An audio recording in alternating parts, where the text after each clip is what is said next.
And welcome back, everybody, to another episode of the Still Curtain podcast. I'm your host, Tommy Jaggi, editor of StillCurtain.com.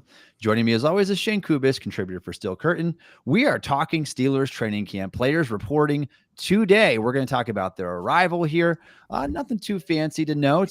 And we're going to get into the biggest camp battles we want you to be aware of this summer for Steelers training camp. Shayne, let's jump in with some of the news this week. Joey Porter Jr.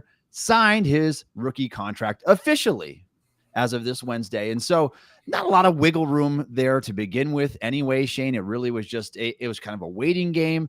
It was Porter and quarterback Will Levis, the second round pick of the Tennessee Titans, were the only ones who remained unsigned. Levis signed his deal just a day ago. Porter came in right after that.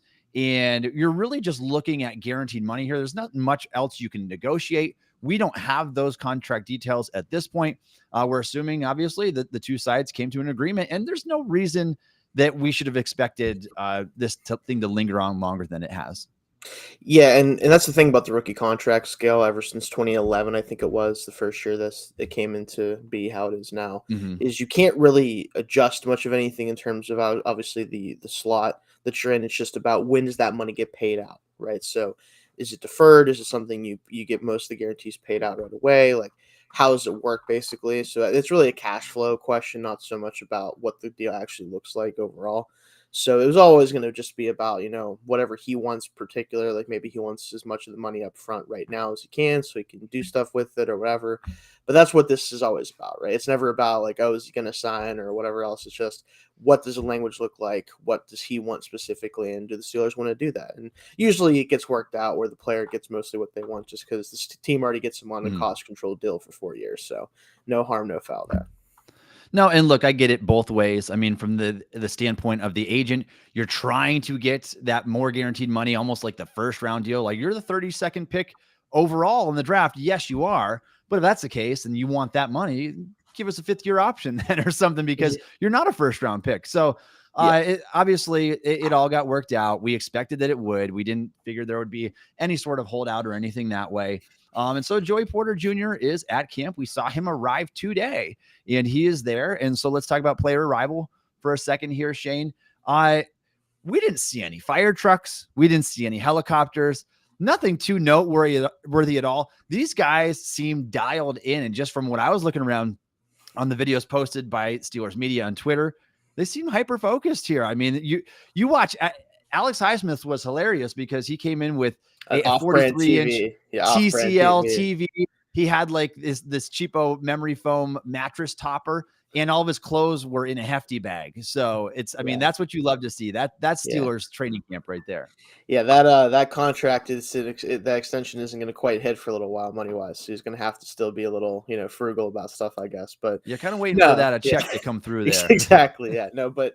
Yeah, I mean, I think the guys definitely are locked in. I think they understand the importance of this season, especially when you look at how things ended last year. There's higher expectations from not just themselves and the team, but across the league for the Steelers, by a lot of people at least. And I think it's fair because you end the season the way you did, despite how some of the teams they play weren't the best, and whatever. The expectations are higher this year. It's going to be playoffs or bust for them. That's going to be how they view it, and they should, I think, considering you have Kenny in the second year and. Matt Cannon is probably going to cause problems, as we all know, but it's still going to be a better offense than it was last year. It should be, at least. So I get it. If they definitely should be locked in, and it seems like they are. Yeah, and this day isn't big for me, other than it marks the start of Steelers training camp, really. Right. But a lot of people are interested to see, like, oh, who's going to show up in what vehicle? Nothing crazy. There's no tractors or anything. Not so much. Yeah. So I just glad to see the guys coming and excited for another year of training camp here, and just nothing out of the normal at all there. Anything else you want to add, Shayne? Really, like I said, this year, not many things, as far as Steelers goes, as far as arrivals. I'll have to check around and see what other teams are doing, what other guys are doing, but definitely seems to be all business so far for Steelers, which, as much as not as much fun, I get it. I think it makes sense for this team. Yeah, and it's like something that TJ Watt said. I can't remember if it was last year or the year before, and I don't have the exact quote, but it was something to the tune of, we're not here for the show, essentially. We're not here to be comfortable. And I think he was referring specifically to staying in the college dorm rooms and living with somebody else in a twin bed.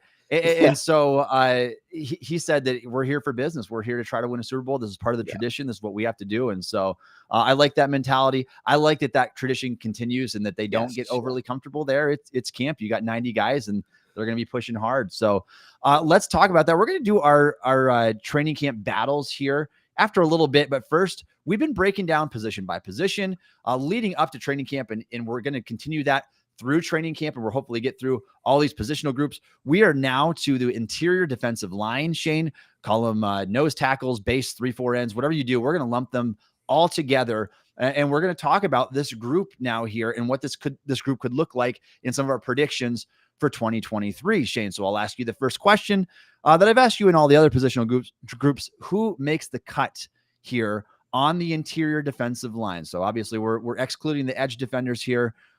Who do you have making the roster here? So let's start with the top guys. So we have our expectations as far as obviously Cameron Hayward and Larry Ogunjobi are going to be the two 100% confirmed, guys who can play most of the snaps. Of course, you hope at least. Keanu Benton, I expect to kind of be that third guy at the start of the year. As far as if you bring in the guy for nose tackle reps or whatever else it may be, I think he'll be the third defensive lineman there. DeMarvin Leal, draft pick last year, obviously expect him to make the roster. Loudermilk, it's tough. Like he's kind of the first guy where it's like, he might not be guaranteed a spot. Braden Fehoko, we've talked about him whenever they signed him. He's definitely more of a just replacement level player, but he does have nose tackle experience, so he might make it just based off of that, honestly. And then you just get down far in the roster, Montravius Adams, Armand Watts. So it's really those, I'd say, 8 guys that are kind of in competition. And it's just how many do they ultimately keep, right? Because for me, I think Adams is kind of worn. Like, I don't really need to see him anymore from him. I think we kind of know where he is at this point. Watts has eaten up a lot of snaps. He's a lot of experience, and he is kind of a penetrator type guy, which is nice to have. I think it starts with what do they do with Loudermilk? Like, do they expect him to have a role on this team at this point? Is he just kind of capped out of what he is? Is he a guy that's gone? I think it's ultimately probably 7 guys. I think it's what they kept last year, if I'm not mistaken. And it's just going to come down to whether they think Adams is still worth keeping around, or maybe it's an Armand Watts that gets cut, or again, Loudermilk might be the guy too. Yeah, I think we're essentially looking, Shayne, at 4 roster locks. If you want to look at it in terms of that, you've got Hayward and Ogunjobi making the big bucks there. You've got the 2 mid-round rookies in Keanu Benton and DeMarvin Leal. After that, it gets muddy. It gets really dicey because I don't think, first of all, I don't think you can call anybody a lock after that point. Secondly, I mean, there are legitimately guys that will be battling each other for some of those spots. And we're going to talk about our roster battles later. But you look at guys like Armand Watts and Isaiah Loudermilk, kind of maybe 2 players with only 1 hat between the 2 of those guys there.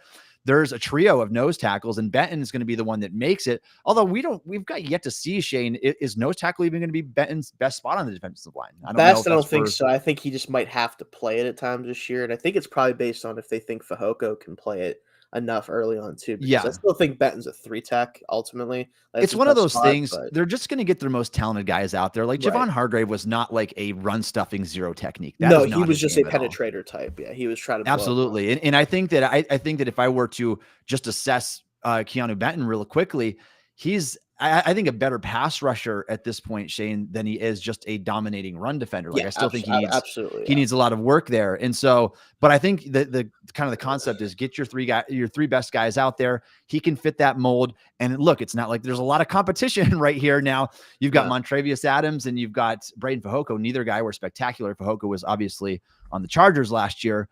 But we'll break down that positional battle here in a little bit. I do agree, I think, for the most part with the names that you have. I think that 7 is probably the magic number here. There are other positions that are just deeper this year. Like I don't think this defensive line to me is not as deep as it has been in years past, where you have like a Carlos and Khalil Davis, you've got a Henry Mondeau, you have those guys on the outside of your roster looking in. Like they don't even have those guys, in my opinion. I think the guys that they do have in that range are either older guys or guys who really did not perform well. It's not like they had any young, flashy players that could step in and be like potential developmental type guys there. So different guys on the line in different roles. Obviously, you've got your big base 3-4 ends.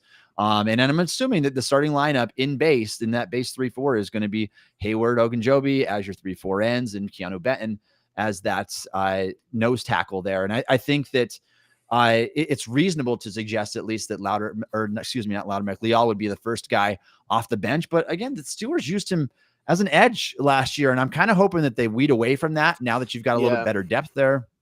So ideally, he plays 5 tech most of the time. Like I think that's his spot in the NFL. It's the only one that I think he has both size and pass rush skill to do. I want to see him at 3 tech, honestly, as well, because I just want to see he was a guy who was bendy enough off the edge at Texas A&M. Now he's the 5.040 is not going to cut it on the edge. It's just not. And so that's why if he can make the transition to the interior and you can still be a quick twitch and bendy to getting after the quarterback there, that could be the niche. I don't know. We'll see if that's his niche this year. The strength might be like, I don't know if he's got the play strength at this point to probably hold up a lot there, but in certain rush packages, I could see that working. I think if you had a position though, like if I had to pick one where like, okay, if I had to stick him for 50 snaps, it's probably 5 tech, but again, we'll see what they do with him though. And the pass rush plan was lacking last year. I was a little bit disappointed in the overall performance of Leal. But again, we have to remember this guy landed an IR with a knee injury. He wasn't fully healthy last year. Yeah. And was young too. He was a 21-year-old last year. So we'll see what he can do in year 2. I mean, Steelers had a pair of the youngest players in the draft with Leal and George Pickens. So a guy that at one point was considered like a potential like future top 5 selection in the draft. And obviously that didn't happen. We can see what happens with these players like Spencer Rattler and Sam Howell. And it never quite works out that way. But he was a guy who had quality production in the SEC at a very young age, and that former 5-star recruit. So interested to see what he offers them at least this year. So let's talk about this, Shayne, for a second. How do you think the workload is going to be divided between these guys this year? We talked about this with other positional groups. Maybe just break it down instead of snap totals in a language that all of our listeners would probably be able to understand, like percentage of snaps played on defense, assuming these guys are healthy and don't miss time. So start right at the top. And what do you think, like, you don't have to give everybody, but what are some of the percentage of total snaps that you think that are going to equate to on defense? So you hope that Cam Hayward, even as he gets older, can continue to play a high amount of snaps because he is the guy. Not saying that there isn't other guys here, obviously, that are going to play plenty of snaps, but he's the one that if anyone's going to play, 80% or more of the snaps on the defensive line, it's going to be him. And not just because he's capable, but because they kind of need him to, honestly. Like, nothing against the rest of the guys on the roster, but outside of Ogunjobi, you have a lot of guys who just aren't super either talented or just well proven at this point. Benton, I think, is going to get there, but asking to do it in year 1 is probably too much. Fehoko has been just a replacement level nose tackle, like we talked about. Loudermilk hasn't shown a lot of upside in any ways. High effort player, but what are you going to get from him? And Leal's a question mark too, just because, like we talked about, what is his actual position and what is his role? It's going to depend on if he's just a 5 tech, like I talked about, probably been playing mostly. Probably won't play a ton of snaps. If he's a 3 tech, you could see him slide in there sometimes a little bit more, get some snaps that way. But, Hayward's probably going to play, you hope, about 80% of the snaps or more. Ogunjobi's probably going to be in that 65-70 range, and then Benton's going to, mix in with the nose tackle snaps, depending on how much they go base, which obviously nowadays is not very much.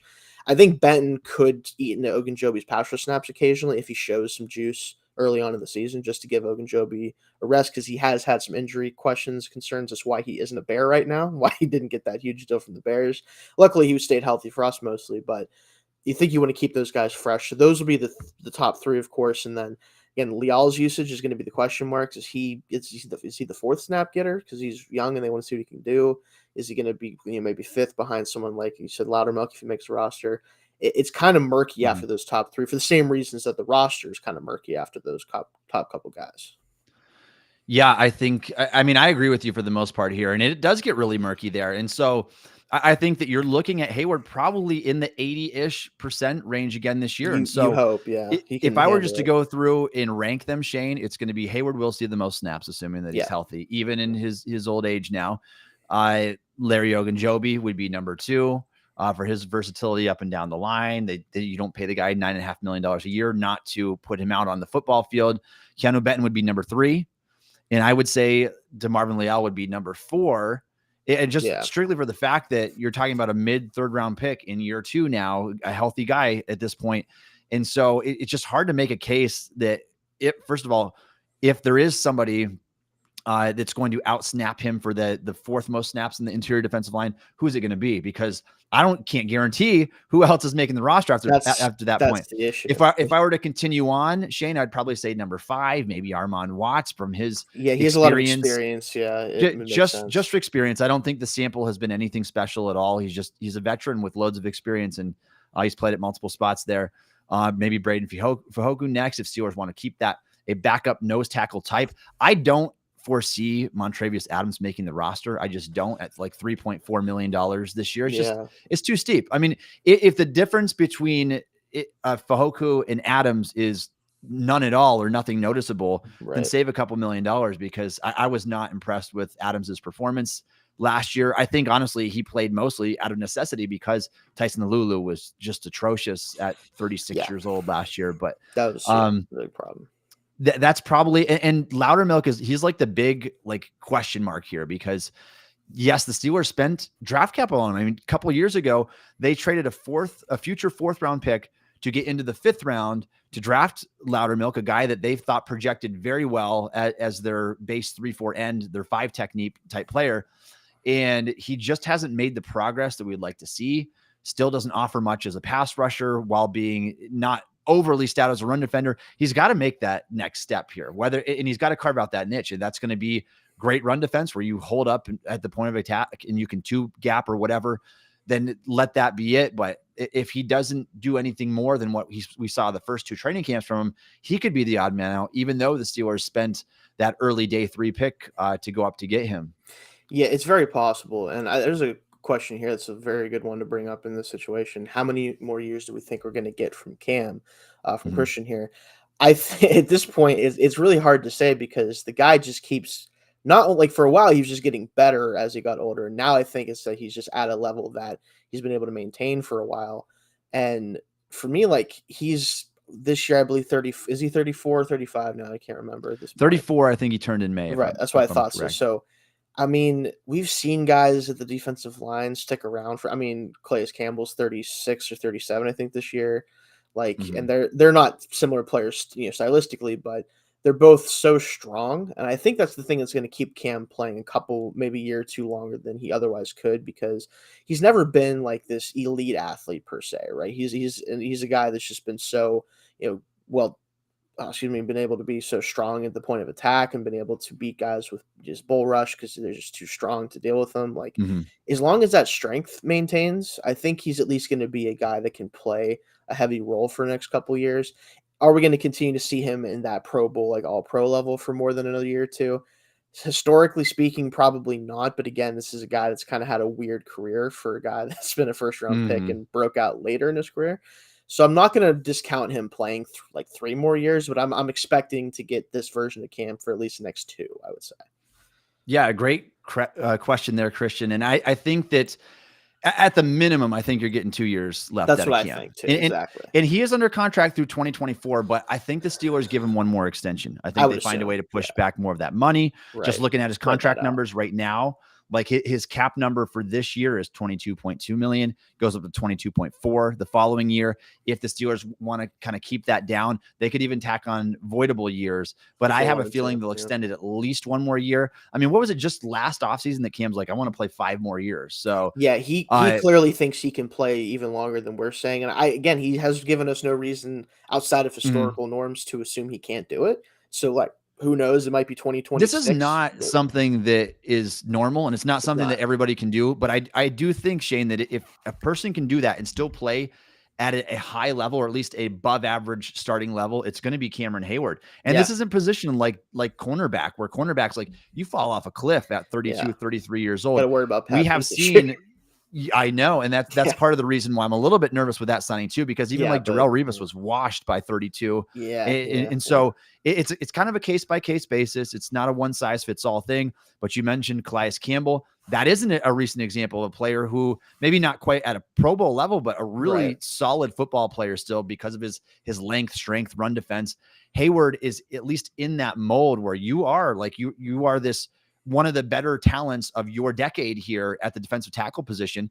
It's not that he wins on elite speed and quickness that he's going to lose in his old age. If he can remain strong and healthy, I see no reason why he can't play 2 or 3 more years for the Steelers. And I think that if I had to guess right now, Shane, I think that does include at least some sort of short contract extension. Right. One more. You would assume so. Yeah.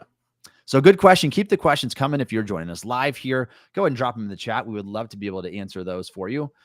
Shayne, we talked about how the workload is divided. Let's talk about 2023 predictions for the defensive line specifically.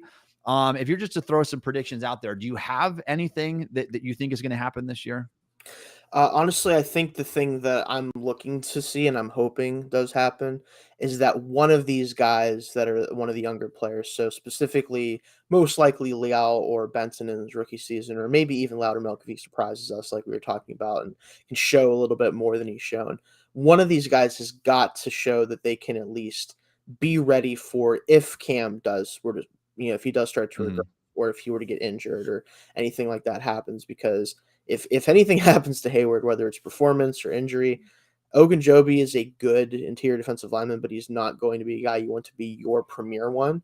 One of these guys is going to have to step up and fill that void if that happens, and ideally just get good enough to where they can give Cam a break, right? Because if you are going to play him until he's in his late 30s, not having to play 70, 75% of the snaps or more every year would be helpful for him, allow him to be fresher. But I think Benton is the guy. Obviously, he's someone I really liked in the draft, so obviously a little bit this is probably a little biased, but I do think that in his rookie season, if he's given opportunities, I think he's going to show a lot of that pass rush upside. The run defense we talked about, I don't know if it's really 100% there for the NFL year, especially as a nose tackle. I think he's just basically going to be a placeholder there when he does play there. I don't think he's going to make a huge impact. But at nose tackle, all you're really trying to do is just to try to take up some blocks, obviously, so your linebackers aren't getting destroyed. But as a pass rusher, if he gets opportunities on third down to rush the passer, I think teams are going to be surprised with his quickness when they face him. So him showing flashes as a pass rusher, and then Leal just find a position.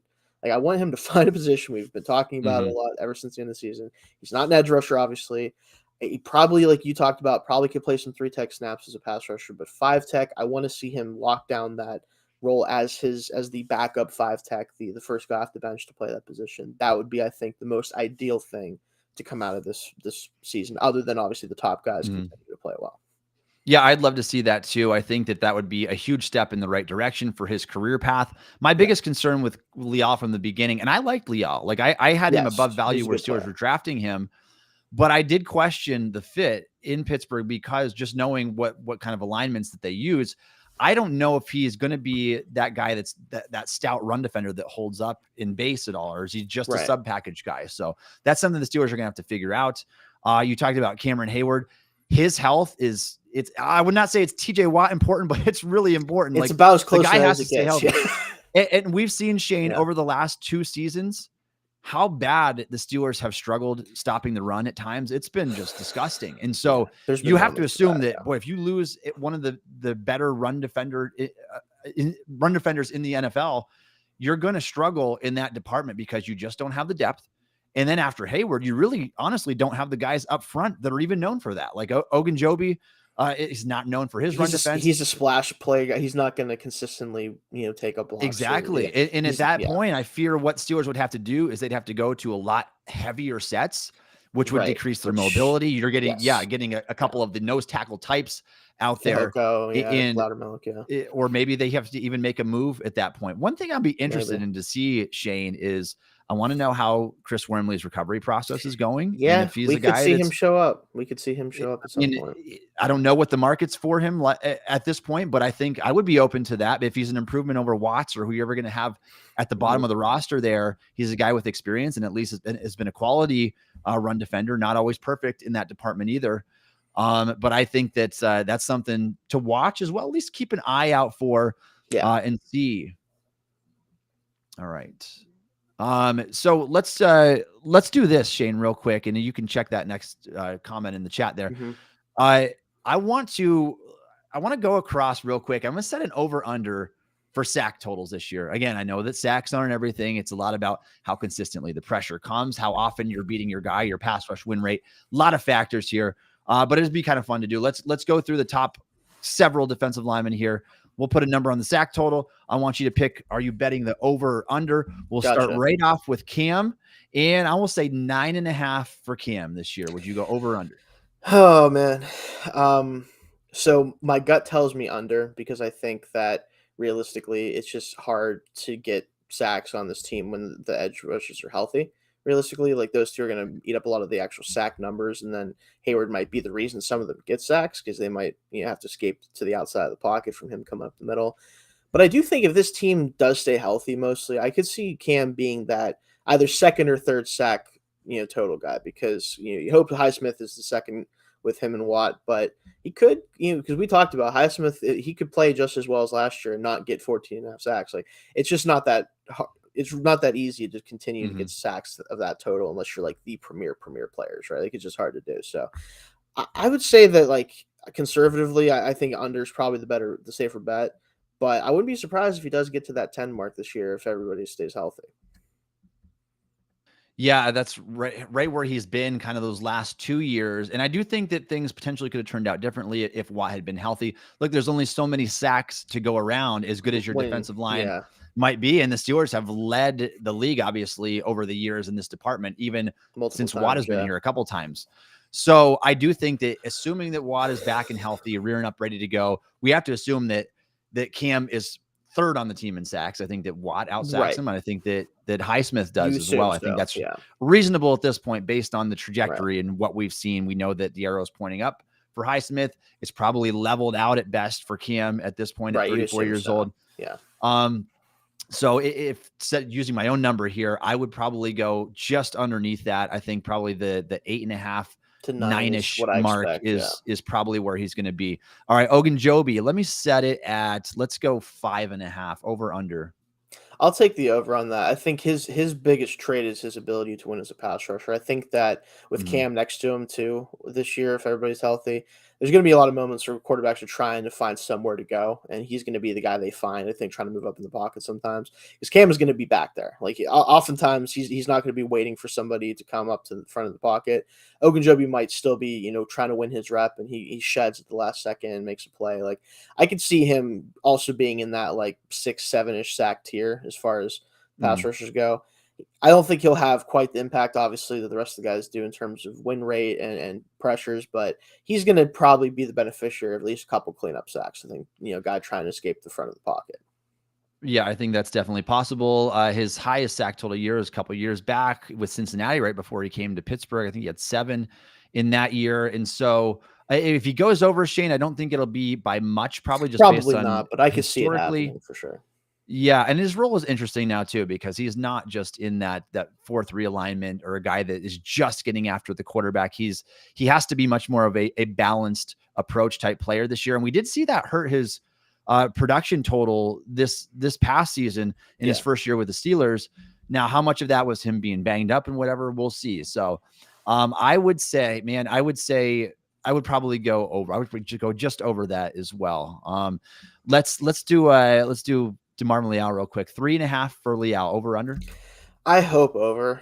It's just so hard to tell how many snaps he's going to get, because I think if he shows in camp that he can be the primary, like, backup 5 tech, I think that 3.5 total could easily be eclipsed, just because, again, Ogunjobi played about just under 60% of the snaps last year.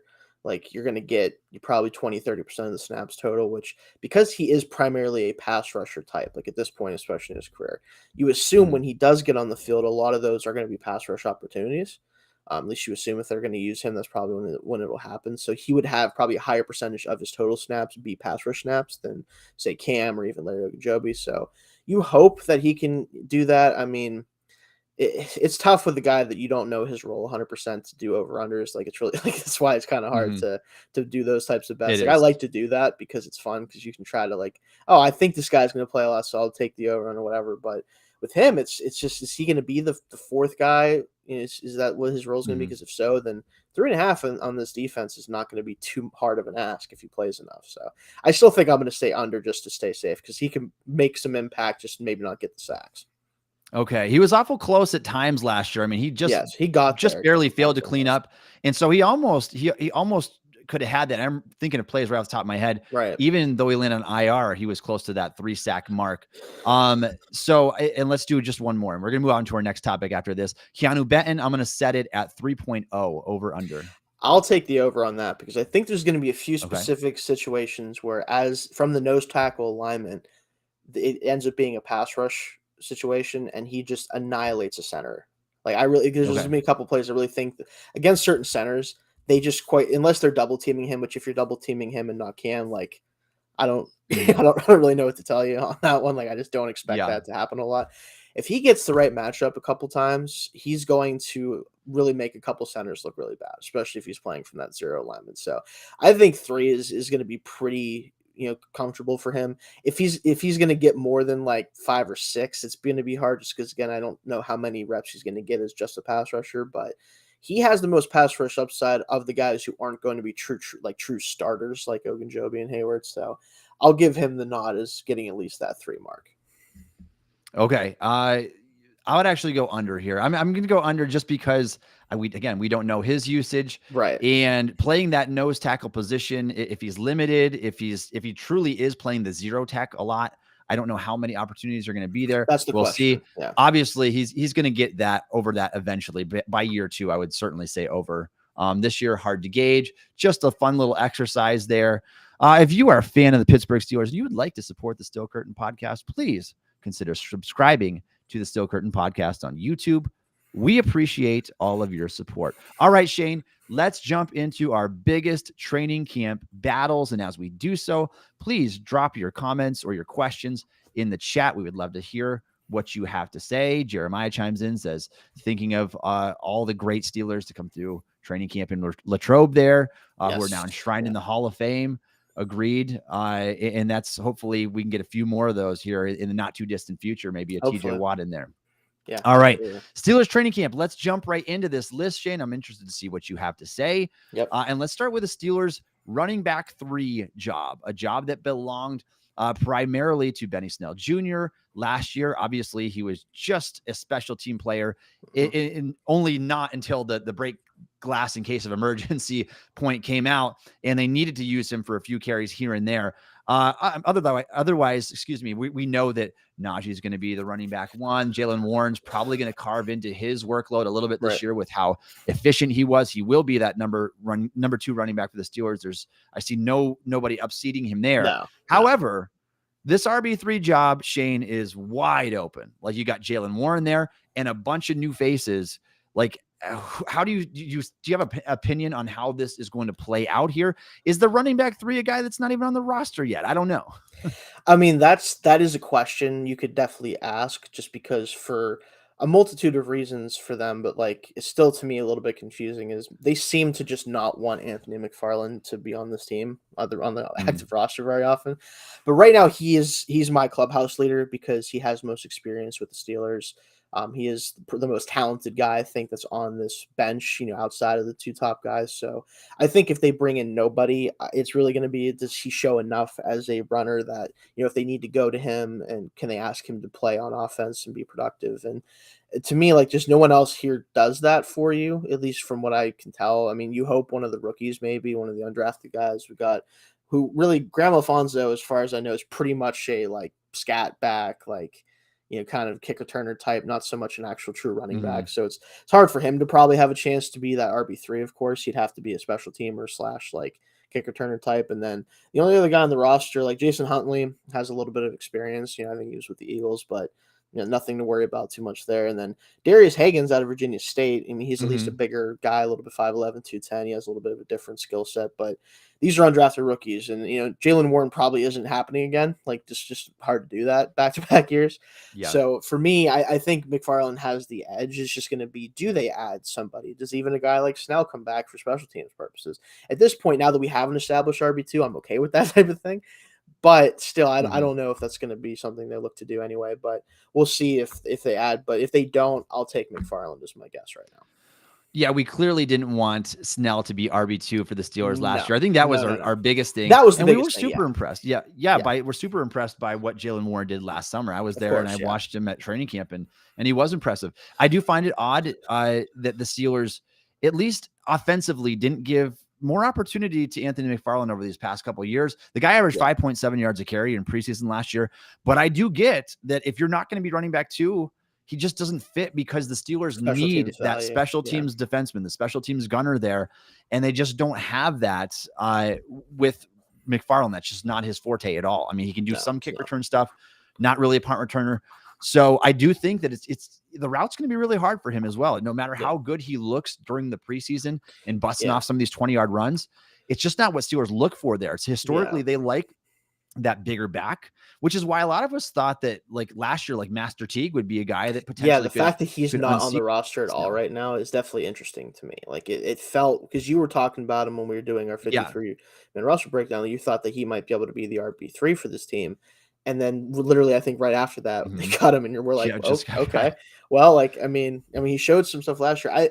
I do agree that like McFarland is not the ideal third running back for a team that wants that third running back to be primary special teamer. But unless one of these rookies can show that they can do that stuff, which I don't think, like I said, I don't think that the scat back, the Alfonso, I don't think he's going to be, doing, or Alfonso Graham, I think is his name. Like, you don't have to, you're not going to ask him to be a gunner. You're not going to have to ask him to be that. Like, maybe Hagens is a good special, like if he shows good special teams traits, maybe he can unseat McFarland. But again, at this point, when the depth is so bad, I'd rather take the player that I think could give you something if you needed something on offense, even if it's not normally what they look for. I just find special teams play elsewhere on the roster. I don't disagree with that, Shayne. And I think that I've been an advocate of trying to get Anthony McFarland more touches on offense since he's been drafted, because the guy is so fast, and we've seen he has that explosiveness, a little bit of space. He doesn't have the best vision, can't break arm tackles very well, but you get the guy some space. Explosive plays matter in the NFL, and they equate to a more successful offense at the end of the day. It's just so hard for me to see this playing out this way, knowing that Warren is that number 2. They love that the third guy to be special teamer. And in fact, it's pretty much a requirement for them, just based off of the body type and the guy that could potentially be that. Darius Hagens, the undrafted rookie from Virginia State, 6 foot, 210 pounds. He's got the body that can hold up for special teams. And he's really the only one that does. Like, Huntley's an undersized guy. Alfonso Graham's an undersized guy. And those guys are kind of more of the return specialist type. I don't know if Steelers are going to be needing that type of special teamer as much as they will the defenseman. So I'll be interested to see how that plays out. But keep your eye on the running back 3 battle for the Steelers. It will be big. It will be exciting, even though they don't have a lot of high profile names in there, just because of the uncertainty of it. If nothing else, we don't know. I mean, we genuinely don't know. And that's why I've already been wrong on my initial prediction, Shayne, saying Master Teague, and he goes and gets cut just after that. So I will be interested to see. If I had to make just a prediction right now, Shayne, I do think that it is somebody due to their special teams ability, not due to what they show on the field. Probably, is what I have to say. Unfortunately. Yeah. All right. Let's look at the slot receiver battle here. Calvin Austin 3. You got Allen Robinson 2, the veteran. And Allen Robinson obviously coming over from that trade with the Rams. Robinson has not been the same player these past 2 years. Also has not been overly healthy. 2 very different types of players here. I think that Robinson is still best as an outside receiver. Maybe at this point in his career, he can transition, make a smoother transition, and be an effective receiver from the slot. Calvin Austin is bite size. The guy comes in under 5'8", 5'7" and 7/8, is very small, 170 pounds on the dot coming into the NFL. But he's also happens to be the fastest and most explosive player on the team, Shayne. So you get the guy a little bit of space. I'm interested to see what he can do. Very different body types here, very different roles potentially. Yet at the same time, in 11 personnel, these 2 are probably going to be jousting for position, trying to get themselves on the football field. Who do you think plays more snaps at the end of the day? Is it the guy that has the guaranteed $5 million salary and the veteran, or is it the explosive rookie? Can he do enough to kind of carve out that role? For me, I think if we're just basing it off of who's going to play the most snaps, assuming both are relatively healthy, Allen Robinson is the clear leader here, I think, just because he is a veteran. They brought him in for a reason. It's not just because it was incredibly cheap to do so, swapping 7th-round picks and only paying him a third of what his contract was worth. So, I mean, that was a really shrewd move by Omar Khan just to take a chance on him. But I think between the fact that they clearly went out and got him for a reason and the fact that he is a veteran, he's probably going to outsnap Calvin. Now, I think the question is, does he produce enough early in the season with those snaps to keep Austin from eating into the snaps more and more as the season goes along? Because if he's averaging, just over 10 yards a catch like he has the past 2 years, if he's not getting open consistently, if he's not winning 50-50 balls even from the slot, right? Which is really what he's going to probably be able to do at this point. If he's going to be productive, it's going to be in those contested catch situations. If he's not doing that consistently, Calvin might end up out producing him, at least on a touch by touch basis, even if he doesn't catch him in snaps. So I think that's really what I'm looking at is, even if Robinson wins the slot position, does he outproduce even Austin if he gets his chance to get in there too? Yeah, and it's going to, I think the experience wins out here. Not only that, but the money does as well. You don't pay a guy that much guaranteed money, and he's making the roster at the very least, and he's not a special teams guy either. So we're assuming that his role is going to be eating up a big portion of that slot and 11 personnel.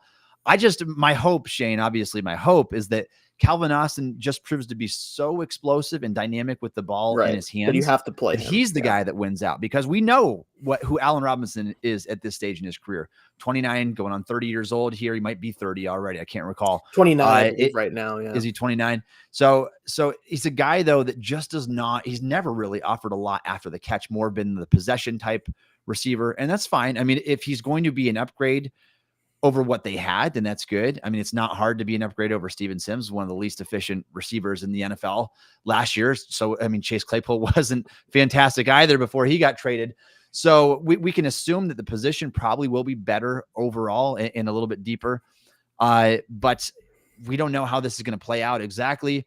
This is a battle to keep your eye on, because I expect Austin to look downright flashy at times in training camp. I think that's what he'll do. And he didn't really get a chance to show it, but my goodness, his Memphis tape is so good. And I think that he can be more than just a gadget player, just a guy that you have to engineer targets for. Like, the guy can run routes and he can do stuff.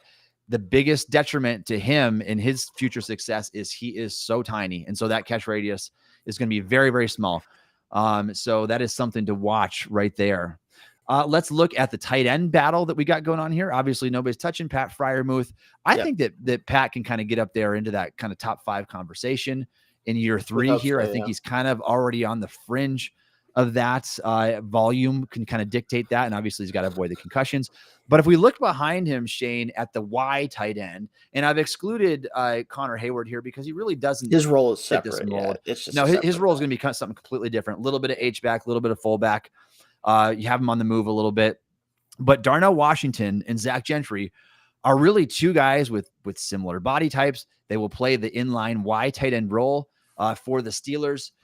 These guys are the potential to be the counterpart to Freiermuth out there in 12 personnel and 22 personnel. Who do you think wins this battle at the end of the day? And Shayne, I think it's probably safe to assume it's going to be Washington by the end of the season. Do you think early in the season, though, there's a chance that we don't see Washington very much and it's Gentry who gets the hat?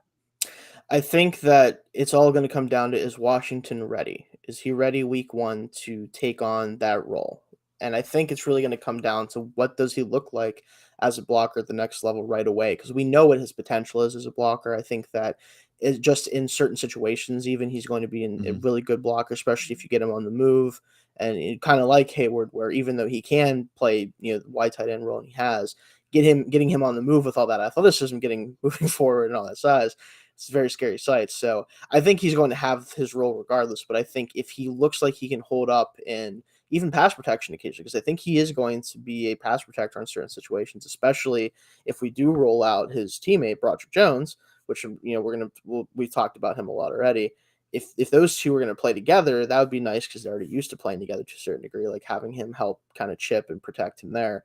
It's just going to be, is he ready to go right away? If he's not, if he needs work on his technique, if he's not, hitting his blocks in training camp, if he's still getting used to the offense and not 100% sure, what all his responsibilities are, Gentry is right there. It'd be really easy to say, hey, you're still going to get snaps. We're going to get you on the field in moments in certain situations, but we're going to let Gentry kind of take that reign as a tight end 2 for now.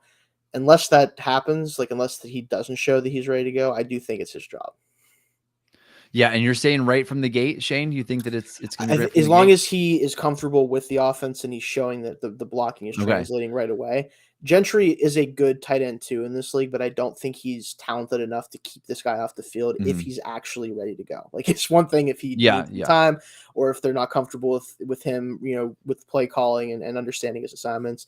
as long as he's playing well in training camp in the preseason and not Yeah. making mistakes, it's going to be hard to keep this guy off the field. There's a reason why they took him despite the possible, future injury concerns. Like, he was too talented not to take where they took him. Yeah. And I think that they want to use him if he's ready. That's kind of where I'm at with it.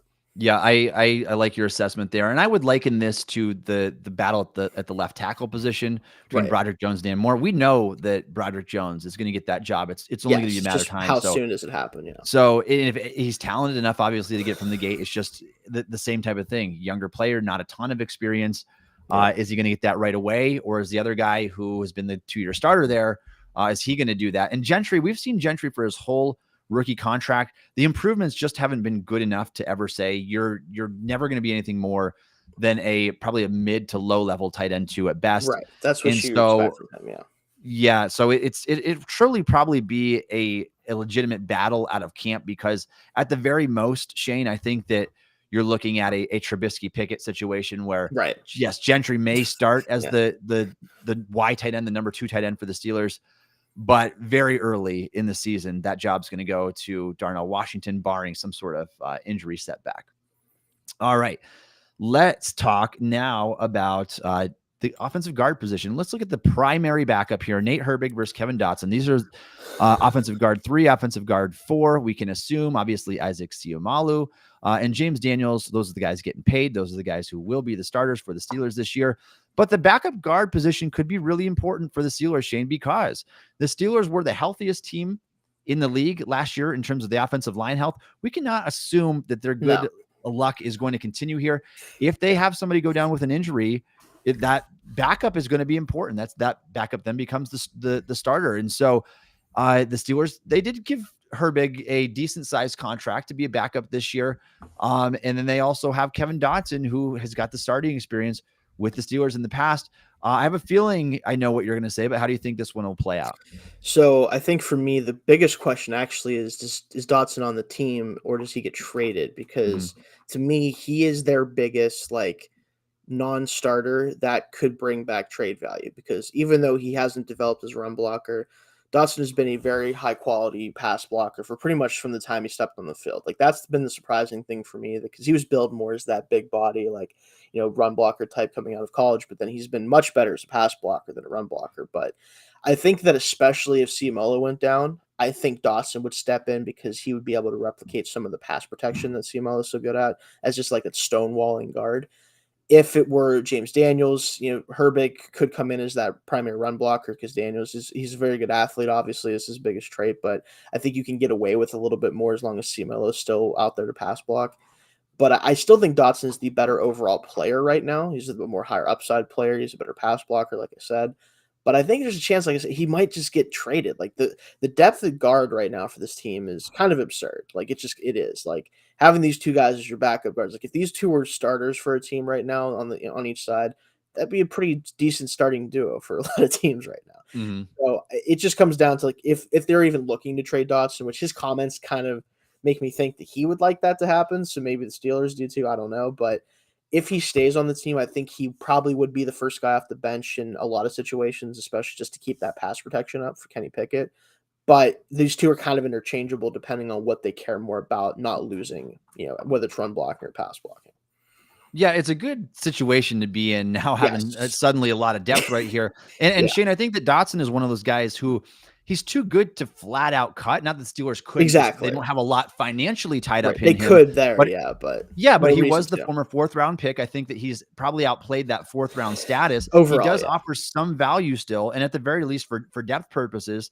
Now, if both of these guys stick on the roster, I would have to give the nod to Herbig. I just think that based on everything that I've seen so far, in all their interviews and in media sessions, everything else, Herbig just seems to be the guy that says everything right. I think he's going to be the guy that the coaching staff loves, whereas Dotson has kind of been in the doghouse at times with some of the things that he has said. And even just recently when the Steelers signed Seumalo, and he's like, well, the job goes to the guy with the money. So it's that's not really the mentality ideally that you would want him. You want him to have the underdog mentality where it's I want to fight. I want to work as hard as I can.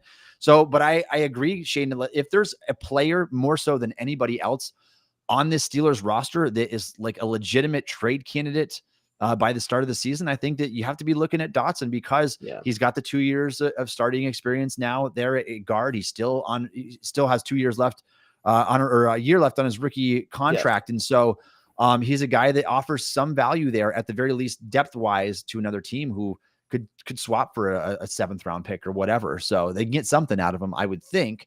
But I would give the nod to Herbig there. It'll be an interesting battle to watch through camp. Where do these guys line up?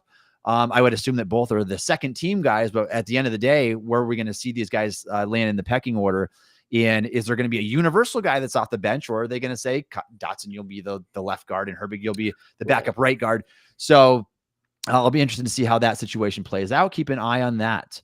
Let's jump back to the interior defensive line for just a second here, Shayne. And we talked about how we have guys with different body types filling different roles. So let's kind of group some of these guys together here. Let's look at the nose tackle types first, and then we'll look at the base end types second, to use that language still. So we're looking at like Keanu Benton, Braden Fehoko, and Montravius Adams. 3 guys right there. I'd have to assume at the most there's only 2 hats. You're not giving 3 hats to 3 defensive or 3 nose tackle specific players. Benton's getting one of those jobs, obviously, and both you and I have already said we think that he's going to be that starter for the Steelers. What happens after that? And first of all, does he get the first team reps right away from the gate in training camp?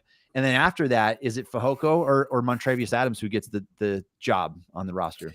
So I think what it comes down to is Fehoko is not as talented as Adams, but I think he's a better nose tackle backup or a nose tackle type in general. I think he's more of a true nose, more of the true type. nose type. Exactly. So like Adams, although he's got more talent and got more juice, I don't think he plays the nose tackle role. And it's in the sense that if you want that true, like you said, 2 gapping nose, it's not going to be probably Adams as that guy realistically. So Fehoko, I think his roster spot, as long as he doesn't really perform poorly in training camp, might kind of be pseudo like safe just because of that reason. Because Benton is likely going to be the guy that gets the most snaps there to get him on the field, and because they think that he can handle it. And while I'm a little bit not as optimistic about his nose tackle prospects as I am about him as a 3 tech, in year 1 it makes sense because again, who else are you going to put out? Like he's the most talented guy. So might as well get him out there. It worked with Hargrave to a certain degree. He was never a 2 gapperness, and he still played well for them. So I think it's just those 2. And then Adams is still, I think, the guy on the outside looking in, unless someone else along the defensive line where he can play more spots than like Fehoko can. If someone else disappoints, maybe he slides into there for like a Loudermilk. But I still think of those 3, that the top 2 guys would be who I would be. Yep. And I would certainly agree with that as well. I do think that if you're looking at the biggest battle here, it's not with Benton. Benton's the guy that's going to play more snaps. He's guaranteed roster spot anyway. It's going to be between Fehoko and Montravius Adams. And right. I do think that Fehoko will win out because he's more of that true nose tackle type they're looking for. They need guys that can defend the run. All right. And if we look at the base end types, these 4 eyes, these 5 techs, we've got DeMarvin Leal, Armon Watts, and Isaiah Loudermilk. How do you see this battle playing out at camp? Well, Leal, I think obviously just for a lot of reasons his roster spot is safe. I just wonder what his overall role is going to be as a base end. I do hope it's mostly that. So you hope he's the first guy off the bench at true base end.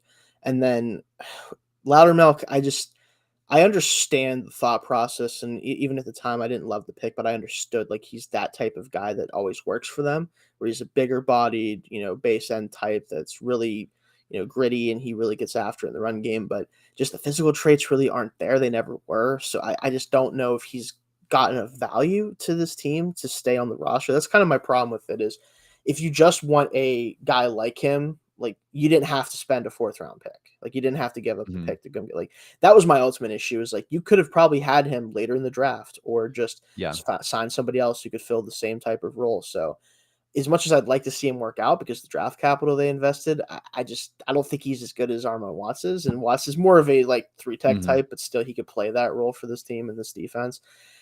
So I would assume Watts, because of his experience and he's just a better player, I think, at this point in their careers. Loudermilk might be the guy that, is on the roster bubble as well as Montravius Adams. So. Yeah, and for our listeners who don't know, Shayne, you're obviously a big Wisconsin guy. You've Yeah. watched a ton of Isaiah Loudermilk during the time that he was a Badger, and so you've got a real good grasp on him Good right college now and player, feel for but what he is. again, just the athletic traits just weren't really Mhm. there. And I think defensive line in the NFL nowadays, that matters so much. It just does. Like if you're a really high effort player, it helps you stick around, and that's why he stuck around. But Mhm. unless he develops some sort of pass rush plan that can help him win without the elite speed or quickness, or if he can't get his strength and just play strength up, he's just always going to be an end of the roster guy. And at this point, if he's not going to play a significant role, is there a reason to keep him over a guy that has more experience like a Armand Yeah. Watts? So And that makes sense. And he was a quality player in college with a yeah, great backstory. If you don't know about absolutely. Yeah. Loudermilk, they couldn't even field a full 11-on-11 football Yeah. team. He just lived out in the middle of nowhere. And so Yeah. There's interesting more guys backstory like if you that than haven't you looked that think. up. Yeah. Yeah, it's definitely a cool story there. But this could be it for him. And year It's 3 could be the possible. time Yeah. that he finally gets that bump off the roster and he becomes the practice squad guy that they move up. And so we'll see. He's got a lot of work to do, a lot to prove this summer as well. Let's look at the backup linebacker position, Shayne, for the Steelers. Obviously, I'm referring to the off-ball linebackers here. Safe to assume Cole Holcomb, guy that got paid, he's going to be their starting MAC linebacker there, the guy that earns the most snaps, assuming that he's healthy. Landon Roberts also got a decent-sized contract as well, and so just based on his play style, both former team captains, but Roberts projects best as the downhill thumper, that buck linebacker Yes. next to Yeah. Holcomb there. And after these two guys, it gets kind of interesting. Then you've got Mark Robinson, who the Steelers spent 7th round pick on last year. You got Tanner Muse, who the Steelers were very interested in at Clemson a couple of years back. You've got Kwiatkowski, and the guy that's been around forever and has logged 1,200 special team snaps Yeah. in his career. And so how do you think that it's going to work out between these backups on the roster here? Like, who do you think gets the nod as like, you are our first guy off the bench? I think it's tough because I think it actually kind of depends on who you want to take off the Mm-hmm. field. And Landon Roberts is going to be the guy that gets taken off the field more than Holcomb, obviously. Holcomb should be the true like linebacker one. He's always on the field. Like that should be his role. Kind of what they've been trying to do with Roberts Blaine for the last few years for some reason, which, good luck to him with the Raiders, but glad to see he won't be the dime linebacker anymore. So really it's who do you put on the field to replace Roberts? And I think it's going to depend on what the situation is. If you take him off the field, most times it's going to be for coverage, and that leads me right to Tanner Muse. He's got the athleticism, and that's the type of player. If he's going to be a good linebacker in the league, it's going to be in coverage just because of his athleticism. He's not a thumper. He's not that type of guy. But you could get at least a guy with the athleticism out there to chase guys around and at least prohibit big plays. You hope at least. And then if you do want to just get Roberts a break and you need somebody to come in and thump, Mark Robinson is that guy then, right? Like that's kind of it's really going to be based on what they're taking Roberts off the field for, honestly, most times, I think. Yeah. Yeah, the personnel grouping is really important here because Muse is that guy. He's the athletic guy. He hasn't played a ton on defense in Seattle, right? But he is a guy that can cover, and so at least more so than the other guys on the roster. He can at least and stay it's with one of guys those, and man coverage. yeah, and Shayne, the Steelers did completely revamp their linebacking corps, which is good. But the problem is, though, you still have a lot of the same guys that kind of have the same weaknesses still. And outside of Cole Holcomb, which I don't think that Holcomb is an elite coverage player. He's a well-rounded linebacker and can move really well. Right. But outside of him, you just don't have a lot of those guys. Most of them are the downhill, the thumping type linebackers that are going to hit you in the hole. And so I want to see this obviously work out better than it has in the past couple of years. I was super disappointed with Miles Jack. I wasn't overly surprised by it. I thought that signing got overhyped from the get-go. But you want to see this group work out better. And that first guy coming off the bench, it will be important because injuries happen at the linebacker position. And even if they don't, even if these guys stay healthy, you almost need your version of that coverage specialist, the guy that can come in on nickel, maybe even dime if Holcomb's not cutting it there, and a guy that can really just get out there and show that he can cover. So now a wild card here that I think we need to throw in is Keanu Neal's on this team. And I really think that between what he did with the Cowboys, just playing a true linebacker, he went back to safety with the Bucs last year. But I think that if Muse can't cut as the cover player to come off the bench, Or like you said, if we're having issues with Holcomb as the dime linebacker, Keanu Neal is probably going to play that role sometimes for this team, or at least he can. So I think there's a reason they brought him in, just beyond like trying to replace Edmonds in some capacity, because KZ's not going to be a true one-to-one replacement for Edmonds. But I think Neal kind of gives you a little bit of both of those things, where he can be a cover player in the box and a guy that can come down from safety and hit you as well. So like, I wouldn't be surprised if this linebacker group, that if it doesn't impress behind the two starters, Neal might play a lot more linebacker than safety this year when he does play defense. Yeah, and I'm glad that you mentioned that, because he is that guy. He really is best in the box. He is going to give you a little bit more athleticism and versatility than like an Landon Roberts or Mark Robinson out there. So we'll see if he offers something there as a dime backer. The Steelers are going to be looking for that role as well.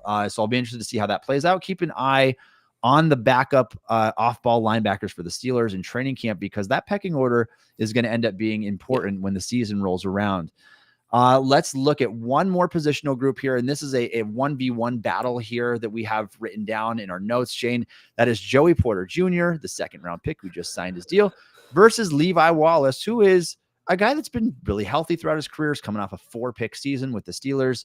A guy that we didn't know prior to that point. And last year, like early last year, it was like, all right, is it Ahkello Witherspoon? Is it Levi Wallace? Well, it ended up being Wallace by default, because Witherspoon got injured often, dealing with a severe hamstring injury when he was on the field. The results were not very good. That ultimately, they had the exact same contract, Shayne, but Witherspoon was the guy the Steelers chose to cut. Wallace sticks around as kind of that veteran piece, the stable body there. Nothing spectacular about his game, but the takeaways matter too. And when anytime you can get 4 interceptions in a season, you're going to catch the attention of the coaching staff. This is Porter's job eventually. We all know that. What do you think is going to happen right away, though? And how is this going to look in camp if we're going to camp watching these guys? I'd have to assume that in base, and you've got your big base package out there, only 2 cornerbacks. Wallace is the guy that's opposite of Patrick Peterson to start. When do you think that ends up changing? So this is definitely one of those talent versus experience things, right? Because Levi Wallace has never been a guy that you look at and go, wow, what a talented player. And I don't mean any disrespect to Levi Wallace. Yes. I really don't.